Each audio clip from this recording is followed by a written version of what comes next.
Hello, good morning बच्चों।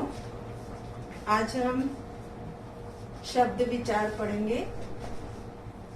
कल हमने संधि पढ़ी थी, संधि के 3 भेद पढ़े थे, संधि किसे कहते हैं उसके बारे में पढ़ा, और आज हम शब्द के बारे में पढ़ेंगे। ठीक है, तो शब्द विचार पेज नंबर 36। सभी लोग बुक खोल लीजिए।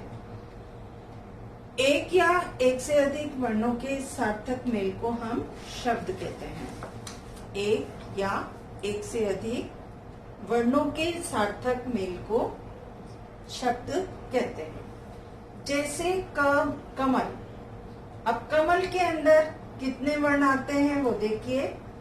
कमल में क हलन प्लस अ प्लस म हलन प्लस अ प्लस ल हलन प्लस अ, तो इसमें 6 वर्ण आए।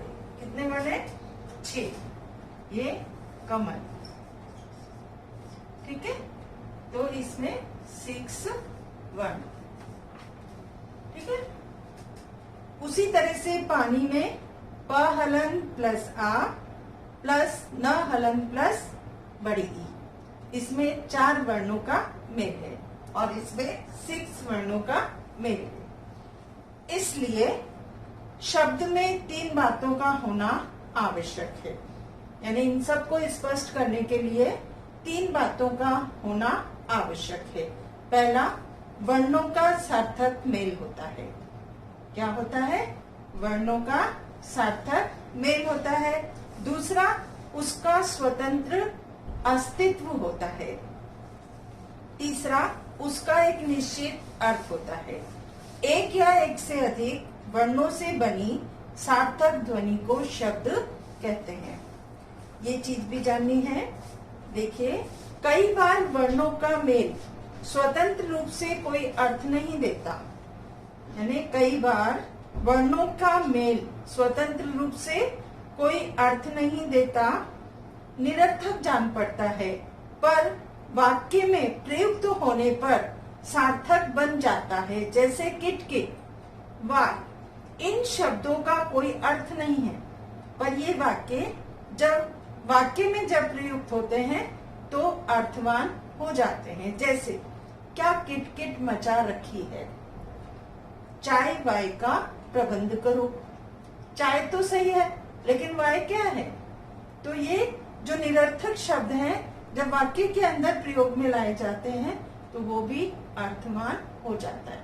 तो यहाँ चाय वाय का अर्थ क्या निकला? चाय के साथ नाश्ता, ठीक है।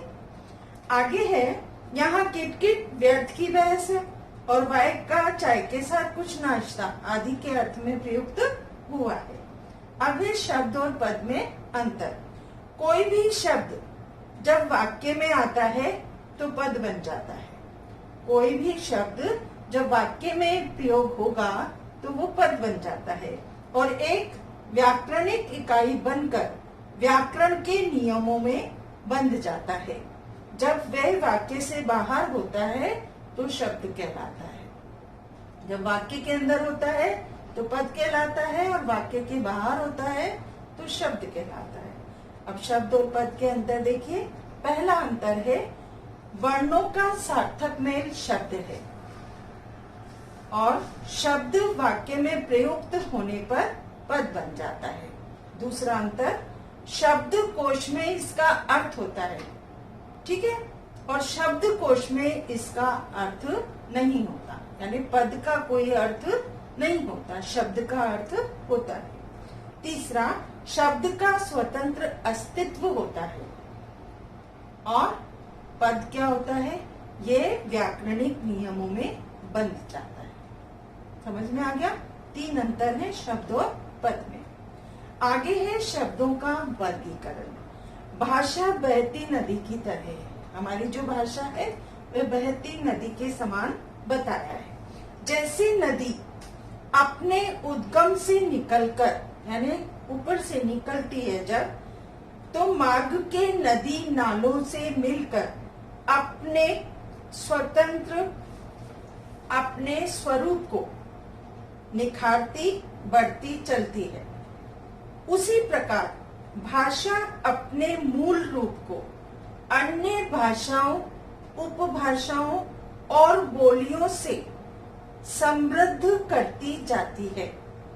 इस आधार पर शब्दों का वर्गीकरण 5 प्रकार से किया गया है। शब्दों का वर्गीकरण 5 प्रकार से किया गया है। पहला है स्रोत अर्थात उत्पत्ति के आधार पर, दूसरा रचना के आधार पर, तीसरा प्रयोग के आधार पर और चौथा अर्थ के आधार पर, पांचवा व्याकरणिक प्रकार से।